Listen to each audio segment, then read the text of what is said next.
bienvenue sur cette vidéo. Je suis Benoît Serre, je suis coach de vie.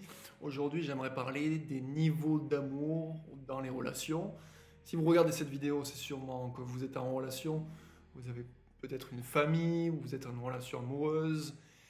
Et c'est important, en tout cas selon moi, de savoir où on en est dans ces niveaux d'amour, comment on aime l'autre, pour savoir un petit peu se placer et savoir évoluer par rapport à ça, par rapport à là où on est.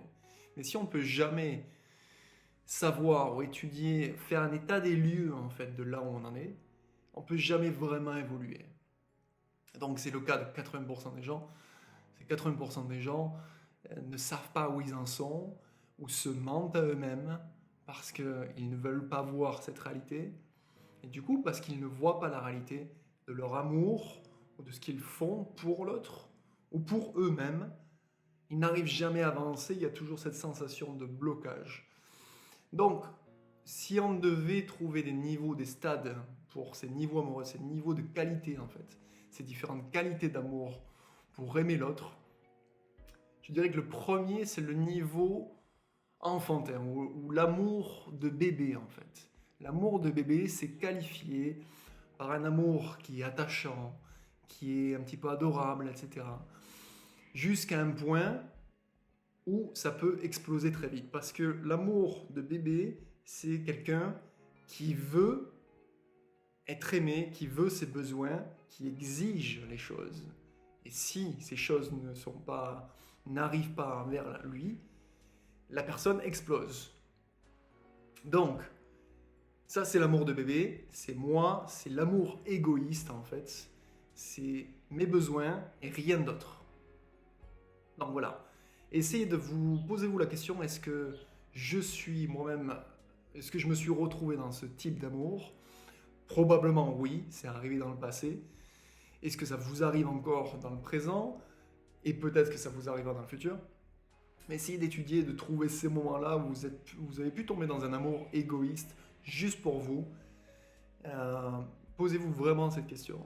Second amour, c'est l'amour 50-50, 50%. 50%, je te donne ça, mais il faut que tu me rendes ça. C'est un peu l'idée de ce type de relation 50-50.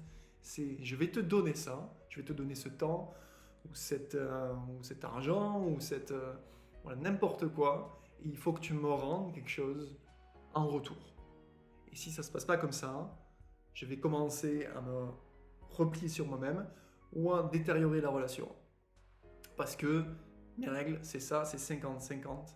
Tu dois faire ta part du chemin. Si je donne, je le fais pour que tu me rendes quelque chose. À cette qualité d'amour de 50-50, il y a beaucoup de divorces, beaucoup de conflits, beaucoup de séparations. Et c'est important de prendre conscience quand on est dans ce « je vais te donner ça, mais je veux ça en retour », de savoir si on en est là, si on en est à ce niveau d'amour. Troisième type d'amour, c'est l'amour inconditionnel. Alors on l'entend souvent, mais ça fait partie des plus rares. L'amour inconditionnel, c'est qualifié par un amour que je donne parce que c'est moi, c'est mon être qui donne. Je ne donne pas à la relation ou à l'autre personne parce qu'elle s'est comportée, parce qu'elle a dit quelque chose ou qu'elle a fait quelque chose en particulier. Je donne à la relation parce que c'est mon être et c'est qui je suis. Donc ça c'est important, vraiment comprendre. L'amour inconditionnel, c'est ça. On donne parce que c'est qui on est. Donc posez-vous la question, est-ce que vous avez déjà ressenti ça? Est-ce que quelqu'un vous a déjà aimé inconditionnellement? Quoi que vous fassiez, cette personne était là et était là pour vous donner. Ou est-ce que, au contraire, est-ce que vous avez donné dans cette relation, dans une relation? Est-ce que dans votre vie, vous avez, ou est-ce que vous donnez actuellement, inconditionnellement, sans attendre quelque chose en retour, s'il n'y a pas de condition à cet amour que vous avez? Essayez de comprendre dans quel espace vous vous autorisez à ressentir cet amour et quand est-ce que ça s'arrête. Quelle est votre limite? Jusqu'à quand vous avez cet amour inconditionnel? Quatrième amour, au niveau d'amour, c'est l'amour spirituel. C'est par exemple quand on pense à Gandhi, quand on pense à Mère Teresa, quand on pense à l'abbé Pierre, des gens qui donnaient complètement sans attendre un retour.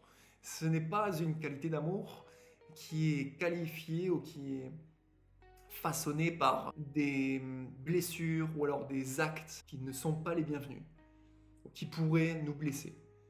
On donne quand même, on sert les gens, on est au service des gens. Donc ça, c'est vraiment un amour que la plupart d'entre nous ne ressentons pas 100% du temps en tout cas. Mais c'est vraiment important, encore une fois, d'avoir un idéal, une vision de ce qu'on veut pour nos relations, que ce soit une relation de famille, une relation amoureuse. Qu'est-ce que vous voulez? Qu'est-ce que vous imaginez chaque jour quand vous êtes dans ces relations-là? Comme étant l'idéal, comme étant ce qui vous fait du bien à vous, ce qui vous nourrit. Qu'est-ce que vous imaginez? Qu'est-ce que vous voulez comme type de relation, comme qualité de relation? Est-ce que vous voulez une relation qui est enfantine, égoïste, de bébé en tout cas, comme le premier niveau? Deuxième niveau, est-ce que vous voulez une relation qui est 50-50? Je fais ma partie, tu fais ta partie. Est-ce que vous voulez une relation qui est d'un niveau d'amour inconditionnel? Il n'y a pas de condition à votre amour. Vous aimez parce que c'est vous. Ou est-ce que vous voulez un amour encore plus rare et encore plus précieux, un amour spirituel, un amour où on donne parce que ça émane de vous, cet amour? Posez-vous encore les bonnes questions. C'est seulement la chose à laquelle je peux vous encourager le plus possible. C'est vous poser des meilleures questions pour avoir des meilleures réponses. Si vous souffrez de choses actuellement, c'est que vous posez des mauvaises questions. Donc du coup, vous avez les mauvaises réponses. Donc posez-vous encore une fois les bonnes questions. Merci, au revoir, à bientôt.